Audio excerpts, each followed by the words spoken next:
Welcome to Vampire the Masquerade, Coteries of New York, episode 18, and last night we crossed the line.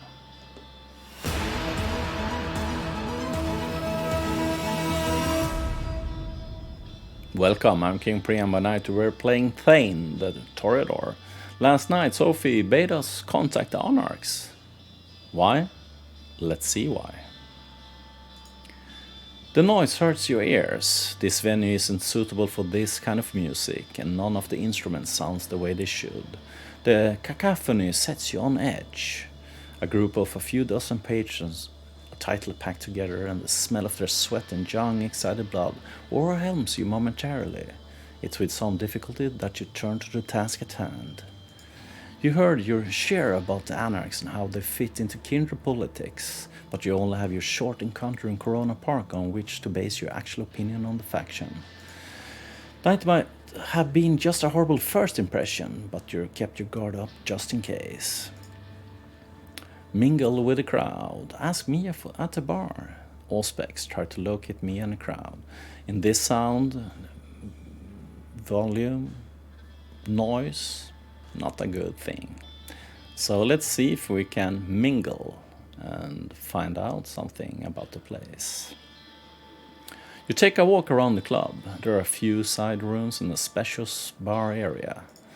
You listen in on conversation taking place with voices hoarse from shouting. Walk in on a particular slope with trees on in the bathroom and eventually hit the dance floor for a better feel of the place. As the concerts come to an end, you witness one of the guests, a feisty looking girl, get into a scuffle with a much larger drunk guy. She doesn't seem to appreciate him, reaching around her waist, slapping him with an audible crack that sends him to the ground, unconscious. Two bouncers break up the crowd and pick up the drunk to carry him outside. Without so much as questioning the woman, you get an inkling that she might be who you were hoping to find. You approach her as she's about to leave. Yeah, what the fuck do you want? She's still seething and bares her teeth for just a moment, but you learn what to look for in a kindred. You're pretty sure she's one of you. Heard you're into anarchy. I'm new to being dead. I want to learn about the Anarchs. Let's go with the first one. I heard this is a spot to meet hot chicks who hate the patriarchy. Anarchs, you could say. Seriously? That's the best line you come up with? She doesn't smile, but she doesn't hit you either. Follow me behind the bar. She leads you through the bar to a back door that leads into a side room. Indie metal band posters are plastered on every wall, some of them 20 or more years old, judging from the tour dates. An old, sticky table and some rickety chairs are the only pieces of furniture here. Sit down. Sure, I think I'm comfortable. Why don't you sit down? Yeah, okay, let's go with this one. A little reserved. I think I'm comfortable standing, thanks. She shrugs her shoulders. Suit yourself. She leans against one of the walls. The name's Maya. I'm guessing your visit here isn't a happy coincidence? I don't know you, so you're either new in New York or kept an outstanding low profile. Both sounds suspect. So before we take these pleasantries further, answer me this. Who do you run with? Sophie Langley. Camarilla, but I'm looking to switch. I'm independent. Well, let's pick the gray spot, the go-between. Camarilla, I guess, but I'm looking to switch. Is that so? She looks you up and down. It's hard to read her. Okay, sure, I'll bite, but let's get one thing out of the way. She leans in. If this is some clever ploy to oust me from my domain, or if you're just here to spy on me in the movement, I make sure that you don't enjoy on death much longer. Got it?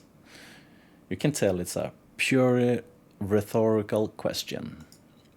Right, here's the pitch. Camarilla like to think they're the vanilla options, what with Prince Bitch Panhard pretending to that they were always in charge. But New York has never been a fully camming city. They might have won the city in '99, but cams have had their asses handed to them many times over the years, and the movement has been here at least as long as they have. Hell, I moved to New York City before the World War II. That was a good while after I saw the Camarillo for what they are. A way to keep us all subservient and in line. The average traveler will tell you they're the only safeguard for the traditions, and that's kind of the problem. There's only one tradition we in the movement feel should be respected. The Masquerade, obviously. Everything else, ask the prince. She tell you it's the logical continuation of the Masquerade, but really it's just a way to keep the elders powerful and in control. She grimace. But here's the thing. For all the talk of us bloodsuckers being solitary creatures, we need a community to keep up the Masquerade. Community, yes, but authority, not so much. We need a council of peers to keep the assholes and power-drunk fledgling in check, but not a feudal prince to tell you where to feed and who to hunt down when they step on her toes. She takes a brief break from her indignant rant. So, you Onyx don't have a ruler? Sounds good to be true. Structure is good. It brings order. They don't got a ruler? Sounds good. Structure. Let's go with this one. Structure brings order. This whole Anarch thing sounds like chaos. Maya bears her teeth in a flash of anger. Fucking hell, you've been stiff for how long and you're already talking like a goddamn elder. She contains herself. What you just said, bullshit, plain and simple. A false dichotomy. Most of us have been plentifully organized under Boss Callahan lately. Is Callahan like an Anarch prince? Most, but not you. Should I talk to Callahan? Let's go with the first option. Is Callahan like a kind of prince but for Anarchs? Yeah, that's about right, which isn't the way things should be. If you're concerned about being well received in the city, you might need to go through Callahan, but if you're serious about the Anarch's cause itself, he's not your guy. Callahan needs a fledgling like you and shit out self-preservation. His position as Baron is mighty shaky now, not least due to the fact that he backs down more than his share of allies. So he's doing what any other old fart in a position of power would do. He's doubling down. Negotiations are out, intimidation is in, tightening the ranks as precaution against the Second Inquisition. She surprises you by hacking and spitting on the ground in disgust. If you spend some time with the cams, that should sound very familiar to you. He's no better than Panhard and her cronies are at this point. No, you need to contact Torque, and wouldn't you know it? It's your lucky night, because I'm the lick to do it through. Why Torque? How is Torque different? Why can't I just meet him?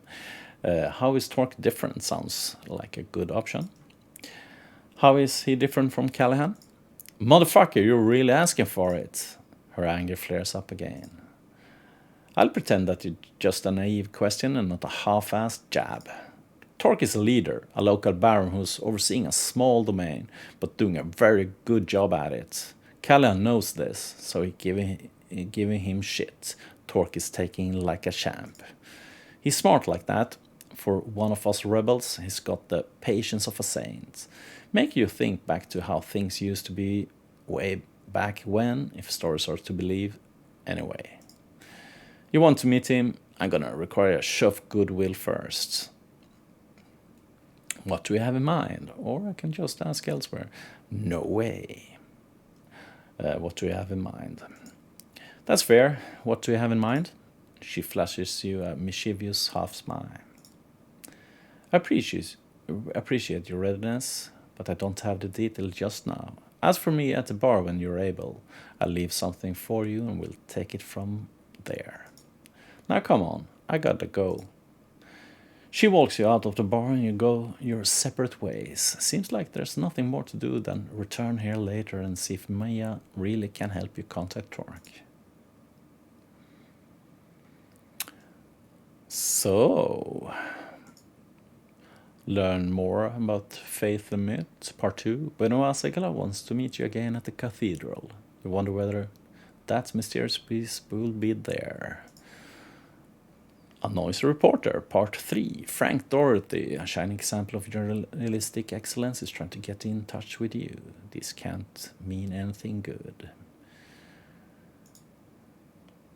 Look for Hope. Or D'Angelo. Oh, our new girlfriend. Somebody's watching me, Part 3. You had enough of Adeline Davids. It's time to head for Elysium and confront her with Sophie by your side. Wow, it was not a meetup, it was something else. Let's see where this will head. Visiting Elysium with Sophie is always a humbling experience. She's connected, well-known, important, you're a nobody. You're always known this, of course, but it's especially apparent when you arrive with her. Everyone notices her and she drinks it in like it's her birthright. That's Adelaide Davis. Let's go say hi. Hello. You spot the woman Sophie is referring to, Adelaide, your stalker. Intense, disheveled, young-looking. A Malkavian, if you understood correctly. As you approach, Adelaide smiles at you with a darting look and distaste towards Sophie. Don't worry, I don't judge people by the company they keep. That's sweet of you, darling. Let me say this straight. You can't keep doing what you've been doing. You have to leave my poor ward alone. Adelaide looks from Sophie to you and giggles. The sound must be a rare in Elysium because it makes people glance towards you. I know she's making you do this. Don't worry, we'll be together again later. I already have someone. Let's stay friends. Let's try a normal date next time. Okay, we might not make this a date. Let's stay friends though. Because I already have someone. Yeah, let's go with this one. Listen, Adelaide, I have someone. I have a lover. Adelaide laughs delightedly. Don't worry, I'm not old-fashioned. I'll be happy to meet you, lover. I'm sure they're as wonderful as you are.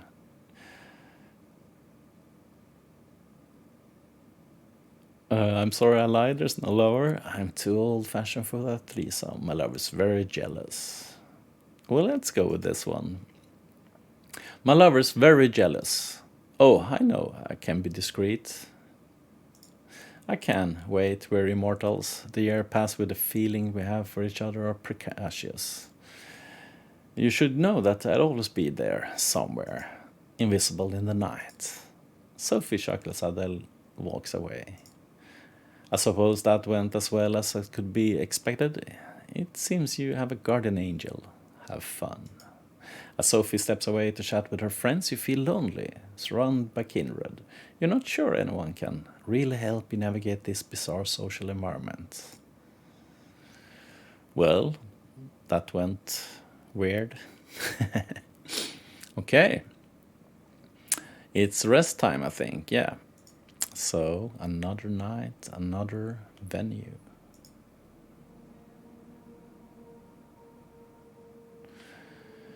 You arrive at the Leech Pit, finding it less rowdy than the last time.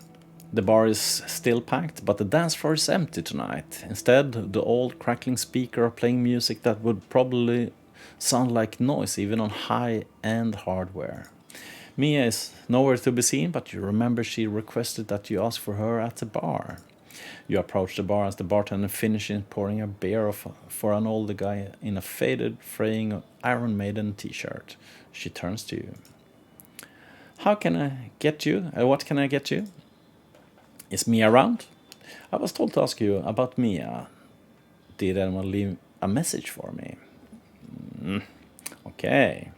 Is Mia around? Hey, is Mia around? No, she's not in tonight. She looks you up and down, and a spark of recollection shines in her eyes. Oh yeah, that's right. She takes a well-worn book from behind the counter, some kind of YA vampire novel, and flips through it. She produces a piece of paper from between the book's page and passes to you. She told me you'd be interested in reading this. Find a relatively quiet corner and take a look at the note. T wants to meet you. I'll arrange it, but you need to prove you're trustworthy. Look around the leech pit for a guy named Bruce. Buff dude, tattoo sleeved on his right arm. I'm 90% sure he's somebody's retainer, sent here to spy on us by the cam. Get me the name of his master and write it on this card, then return to the bar. It doesn't take you long to locate this Bruce guy. He sits alone in a corner, 2 beer glasses already empty on his table. You take a moment to reconsider your approach. Get him drunk and talkative. Ask for his master's name up front. Feeding opportunity bar patron. Presence. Strike up a conversation. What have I always been saying? Disciplines never fail us. Let's go with this one. The man immediately notices you, but doesn't move from his spot. The other seats are empty. When you focus the blood to boost your attractiveness, it's not just Bruce who noticed. He's into you. So are other people, doing double takes as they pass your table. Hey, you, have I seen you here before? Yeah, probably. It's possible, I'm a regular. It's my first night here. Yeah, probably. Yeah, I was at the concert the other night. Oh yeah, I remember. Great to see you again. Ask him about the name nicely. Ask him about the name directly. Intimidate him to give you the name. Let's do the nice way, because we have presence active. I know you're here because somebody asked you to spy on this place. It would make me really happy if you gave me their name. What do you mean, Sam? He catches himself, realizes what you're doing. His eyes start over your shoulder. You thought you had him cornered, but he suddenly leaps over the table in a smooth move and dashes through the sparse crowd. You catch up to him outside. He's bolting, all right? Celerity. Catch up to him. Call him after him to stop. Give chase.